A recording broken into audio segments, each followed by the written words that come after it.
I'm so happy to be here tonight to present this project together with these two people here with me who are joining this discussion. And I'm talking about Noah Davis, who is a post-war and contemporary art specialist at Christie's, and Shivani Mitra, who is an art historian, and she works at MoCA, which is the Museum of Crypto Art. Sorry, I thought that I was muted. So this is very exciting. This is one of the best projects I've ever worked on. It's collaboration, if we can say so, between Leonardo and Hackatao. And I was the curator of the project. Thank you, everybody. Thank you, MoCA, for making this possible. Colburn is not here, but he's watching us and putting us in contact with Noah and Christie's. Thank you, Shivani, for all your work. Thank you to all the architects who build all these spaces where we are showing everything. Just a few words about the concept of this, what I call an artistic gesture. This is how I see it. Tonight we celebrate art, I think, and what is art, which is a continuum that doesn't know place nor time, and this is just what we want to show with this project, and just art that changes its name but never changes its voice. So back then, 500 years ago, called Renaissance art with Leonardo, and today called crypto art with Hackatao. All of these people pushing the limits, and all of these people just being artists. And yes, so what happened is that tomorrow at Christie's London, original drawing by Leonardo, which is called Head of a Bear, will be auctioned for the special sales, but Noah will talk about that better later.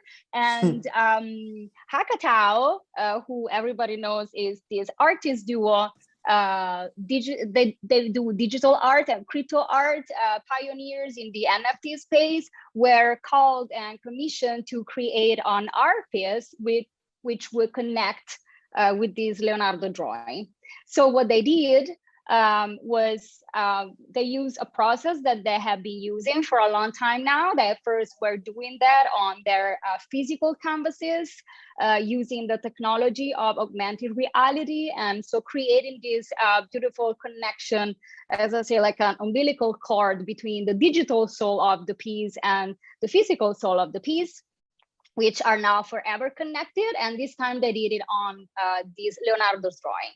So what happens is that when you look at the Leonardo drawing, if through the Area app, so if you download this app and you scan the image, this head of this bear is just basically brought back to life. So Leonardo is living again in the metaverse. That's what we said. The two centuries met. The bear is alive, and what they did is they created this 3D head of a bear just coming out of the drawing. I hope that you can enjoy it in the space. And they literally, like, they didn't draw directly on the head, but they literally drew this skin that was put on the 3D model of the bear. Anyways, I hope that you can see it live. And if you cannot see it live, augmented reality and technology allows us to do it also with a photo of the Leonardo piece. It can be on a screen, it can be on a catalog, it can be anywhere. Once that the image is codified, it will forever be connected, which is also the romantic part of this. From today, Leonardo and Hackatao will forever be together in the manifestation of this art piece, and we are very happy to have done that. So we tokenized the digital animation on Super Rare, which everybody knows. It's probably the first NFT platform. So we are very fond of them, and three derivative pieces to celebrate the event, also tokenized on Super Rare. And then we also have an NFT for the 3D head, which will be donated to MoCA, Museum of Crypto Art, to thank them and to be part of this project. But now I would like to also let my speaker friends talk as well. So I would just I talk from the point of view of curator of digital and crypto art. This is what I do, what I have been doing for 3 years now, but I'm really curious also to know the point of view of Noah, who is working at Christie. So auction house and not really in the crypto space, or maybe yes, lately actually. Like, what do you think about this project? Did you like it? Did you enjoy working on that? What is your take on this? Well, thank you so much for that introduction, Eleonora. And it's been so amazing to work with you and Hackatao on this super unique project. My name is Noah Davis, and I'm a specialist in the contemporary art department at Christie's, operating out of New York City. I was the specialist head of sale for the now, I guess, notorious Beeple auction, which realized $69 million.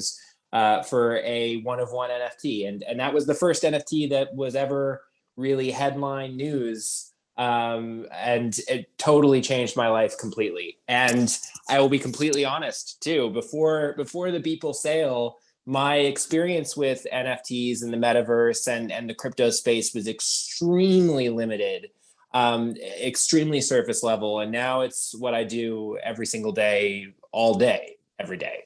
I have basically been in the office where I'm speaking to you from now ever since Beeple. I was banished from my apartment. I was not able to work from home after Beeple because it was just constant interviews and on the phone. And anyway, it has been an amazing roller coaster of becoming specialized in this new field. Until Beeple, my specialty was contemporary art and strictly in real life art, so IRL art as opposed to NFT based art.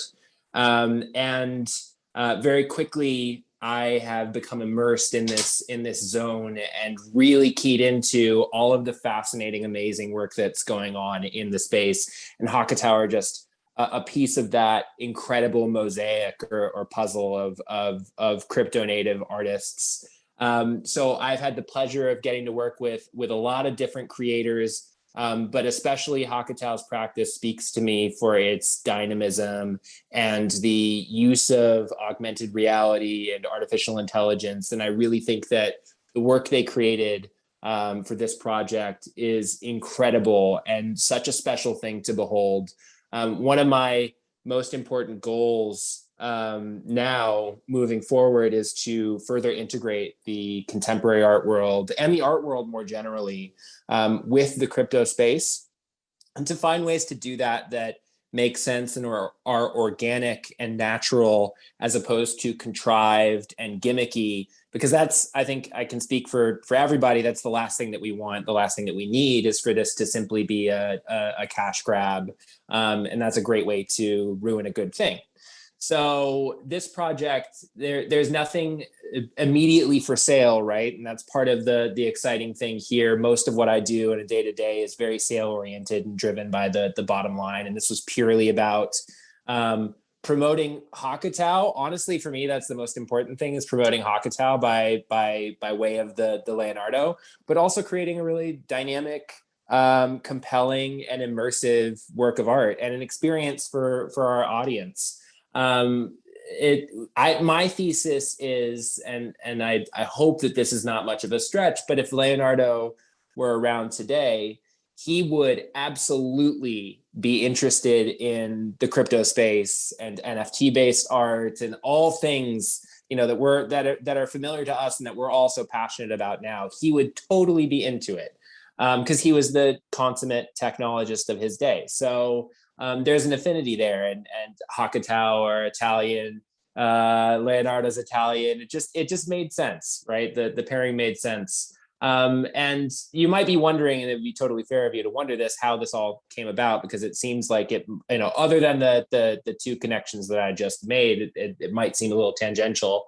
This will be surprising to approximately no one, but after the Beeple results, very many people in the contemporary art world and the art world more generally started paying attention and thinking about NFTs and ways that NFTs could be used in that way that I just described, right? So there were all sorts of opportunities for me to connect creative people in the NFT space with the in real life space, to sort of make those connections again in a way that makes sense. So we chose Hackatao, or really Colburn. I have to give credit to Colburn, made the recommendation to reach out to Hackatao when we had this Leonardo drawing coming in, and we wanted to do something special, and also engage with both of these audiences, the crypto space and the real world art world. So we knew that we had the Leonardo drawing in the pipeline, and we wanted to have a dynamic exhibition plan for it. And Colburn recommended we reach out to Hackatao to engage for this project. I'm so glad that he did, because the work that they put into this is very apparent. I mean, the augmented reality is so startling and intense, and it really does bring this artwork fully and wholly into the 21st century in an incredible way that I really do believe could indoctrinate a lot of people, out there who might be wondering about this whole movement and virtual art and NFT based art. There's such a pandemonium in the media and a misunderstanding about what the medium does, what it is. So many people deriding it as just something you can take a screenshot of, and this is the antithesis of that, because you cannot approximate this artwork in any other way. You have to experience it. You have to use the app on the image for it to come out into your space, right? It's a way of integrating the real world and the virtual world in a really seamless capacity. And that to me is really where the magic happens. Not just with NFTs, but with virtual art and with art generally, right? It can't be experienced in any other way, shape, or form than its native presentation.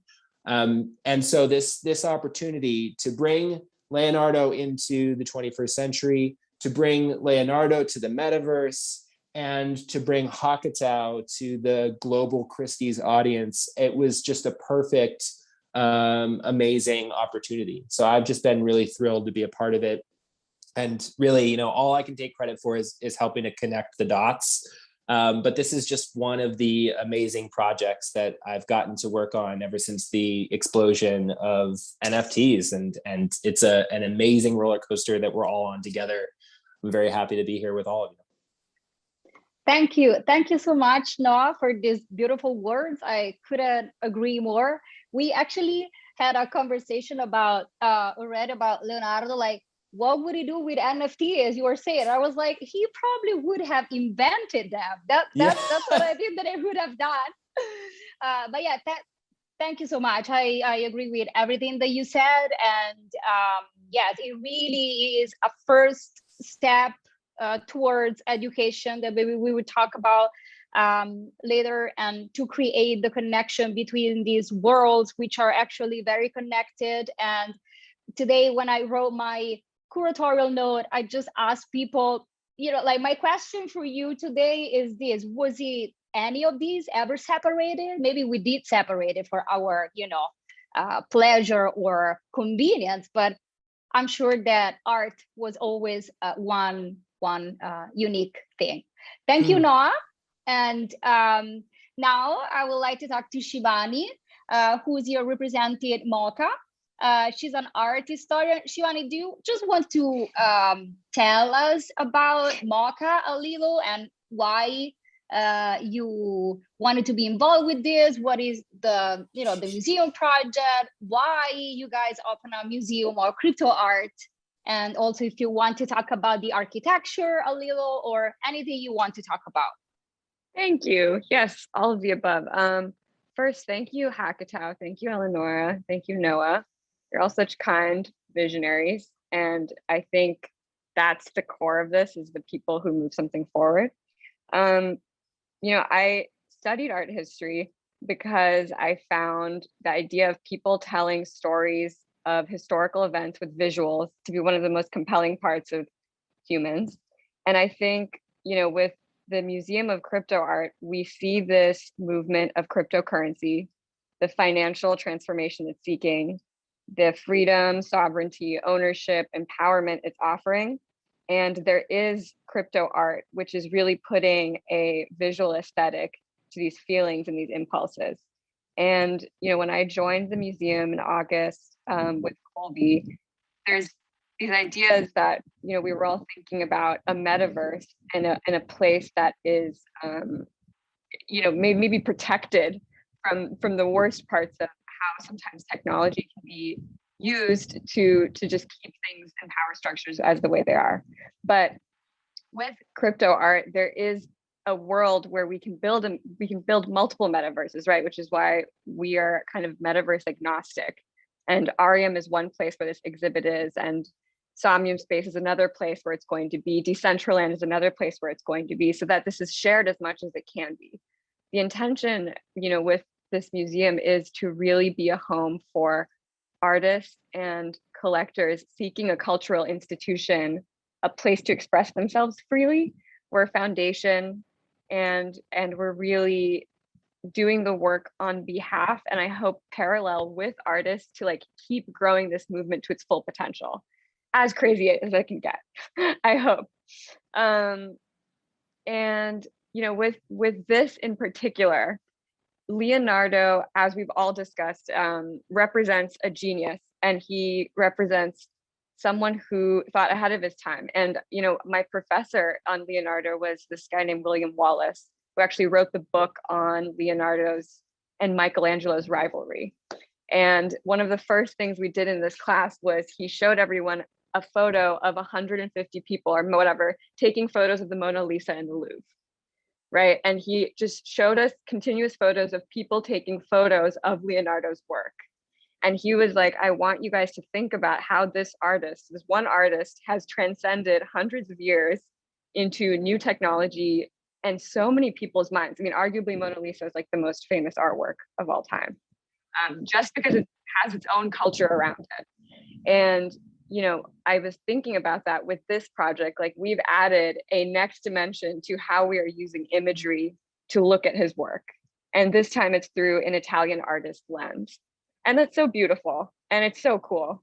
And, when I think about also his drawings in particular, he's known as a painter famously, but his drawings really represent the part of his mind that was thinking about phenomena. He would study kind of animals, water, sky for hours and draw them, because there was no film, there's no cameras. But what he was able to do is he captured some of the most realistic, renders of physics and anatomy. Like, I want to say 400 years before anyone else could, just through his own observation. So, this was a man of detail and interest in how things work and how to just destroy them and recreate them. And so I think Hackatao, in the way that Noah was talking about, really has done an amazing envisionment of that with this piece. The classic wrap, but also really using Blender to create a bear, when maybe this man spent many hours just trying to figure out how to draw and capture the movements of a bear. So it's full circle, but it also represents a step forward with this whole movement of crypto art and what it means to look back and move forward without any fear of what it implies. And Kirk from Entitled XYZ, who's the architect of this building, and he geeks out about architecture and art history just like I do. And when Colburn, Kirk, and I were talking, we were thinking about antiquity, and Colburn brought up the Pantheon and how that is a place that is very timeless because it was entirely transformed from a religious space to a political space, to a religious space, to a market, and it is one of the most timeless spaces to ever exist. And so this building is inspired by that. And Kirk has a specific fascination with QR codes and how they represent a lot of the ways that we're interacting with objects. So, you know, some of those forms, geometric, are in this space, and the idea of a spotlight is you know, obviously above you with that is in the space as well. And we'll be unveiling another version of this Insomnium space on Friday. And then in a couple weeks time in Decentraland, this piece will be the focus of a entire sculpture garden that is on 3D objects and how they represent a new media in crypto art. Yes, thank you so much, Shivani. We are trying to let this project breathe for a long time, so it will be permanent on Decentraland. It will be permanent on the metaverse. We are presenting it in as many places as we can. Arium is more of a social space where people can meet with their faces and voices and really just see the art and talk. It's the most similar experience that we have to reality, for whatever that means. And all these other spaces where you can experience it in different ways. And then of course we have the physical show at Christie's in London, where people just enter this beautiful exhibition room that they created with music and like white things coming down from the ceiling, very beautiful. And they give you an iPad and you can experience the digital soul of that. And also going back up to what you were saying about Leonardo, obviously here nobody wants to compare nobody to anybody, just parallel stories that repeat in history, how history repeats itself, you know, like a long time ago when it was really the time to push the boundaries for crypto art. We talk about like I worked on a book which documents the first ever crypto art project, which is 2016, but then like the which is Rare Pepe, but then the first time that we really like began to experience it with platforms and, you know, more actors coming to the space was 2018. But these actors were very few, and Hackatao, they were there. They were, you know, like they're just believing in it in this very little circle of people and seeing the potential of what this could be, which is exactly, it's always the same story. It's just the newest means and form that art can manifest in, right? So the same curiosity, the same tendency to study things and to understand and to use as many new tools as possible. So it's very, like, to me, everything really makes sense. Even when I looked at this project, I was like, yeah, it's the same story, just the tale is just told with different words, but it's the same concept. So the way that I would like to close this discussion is really just to look to the future.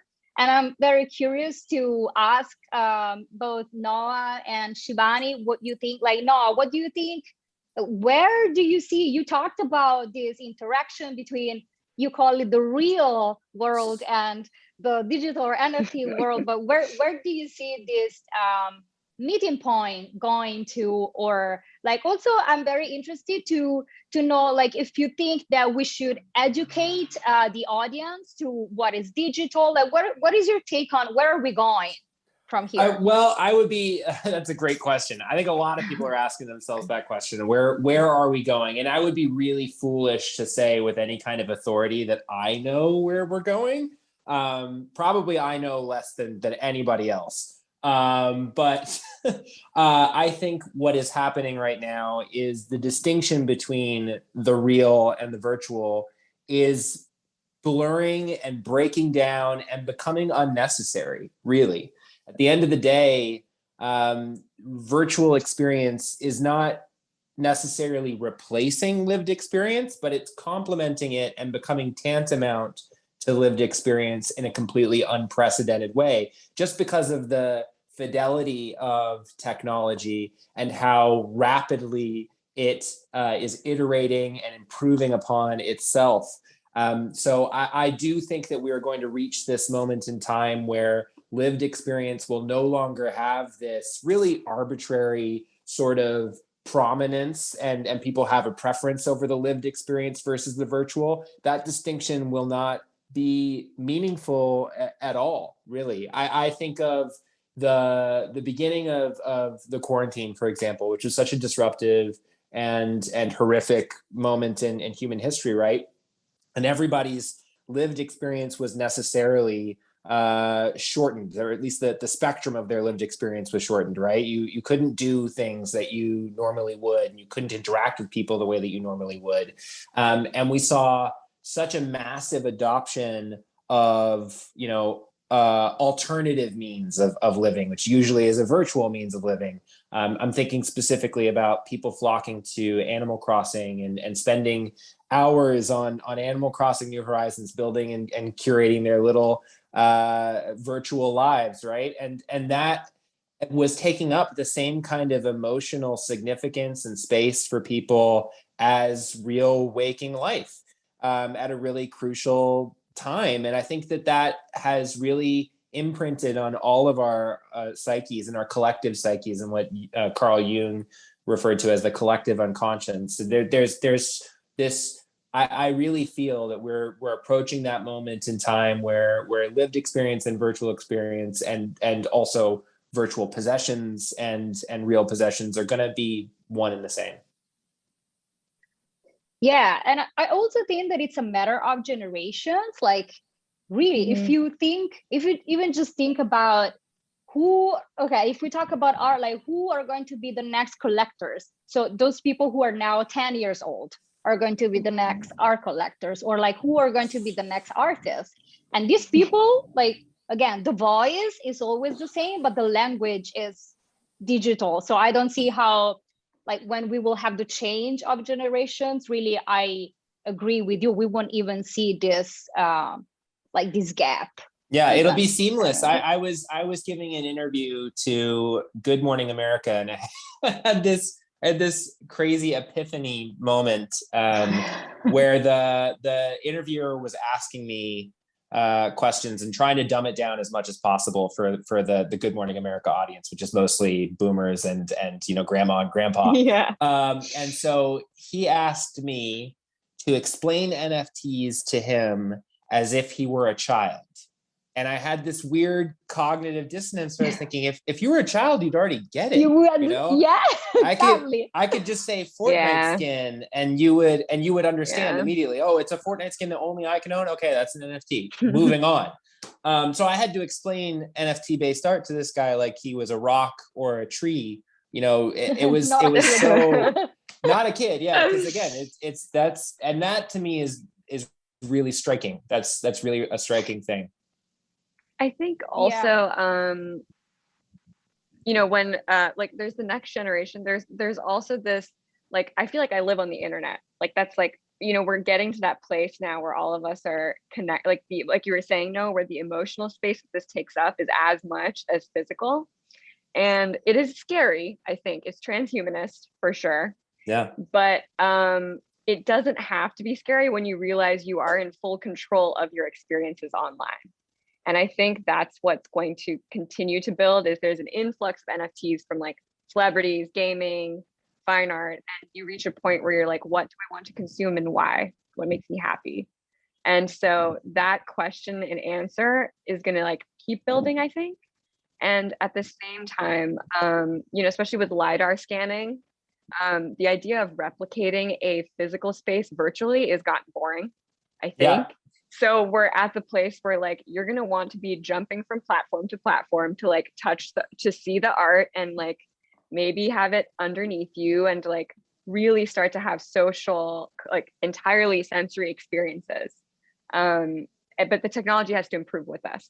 I think it's coming, but that's some of the most exciting stuff, I think, where the art and tech and display of and consumption of starts to become really personalized. Yeah, all waiting for that day. But yeah, I know. it'll be soon. We wouldn't think that we will be at this point if really like the quarantine didn't happen, we wouldn't be at this point now. True. It was like a huge push. So you can never really like plan on these things. But I'm happy that we all see pretty much we don't know what's going to happen, but our vision is shared from three very different points of view of the art world.